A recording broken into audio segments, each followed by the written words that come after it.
memang yang sudah lanjut usia itu memang diprioritaskan untuk bisa divaksin terlebih dahulu. Betul sekali. Jadi ini merupakan program yaitu bakti sosial dan kesehatan dari Kapolda Sumatera Selatan ya. Langsung pada hari ini.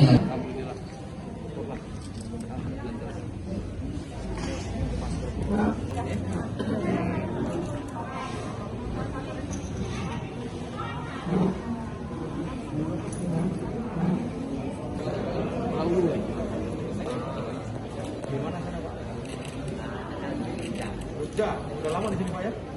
Dari tahun 70 Pak. Sudah selesai Bapak, sudah selesai. Langsung Pak ya.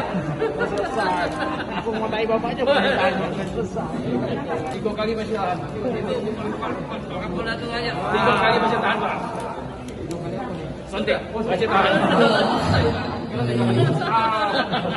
Dua, tiga. Saya sudah divaksin. Iya. Baik, terima kasih untuk Bapak.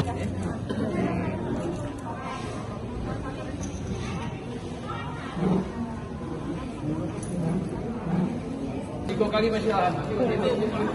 Kapolda aja. 3 kali masih tahan Pak. 3 kali apa nih? Suntik masih tahan. Kegiatan dilakukan hari ini dengan kondisi pandemi COVID-19 yang masih cukup banyak buat kita. Sekira salah satu upaya kita adalah melakukan vaksin, percepatan vaksin ini. Dan kebetulan juga untuk vaksin yang khusus untuk lansia ini memang kita masih minim di Kalimantan. Alhamdulillah saya nilai Muba ini termasuk yang cukup luar biasa. Dari pemerintahnya, kebijakannya juga mendukung kegiatan ini. Ya, apresiasi untuk itu.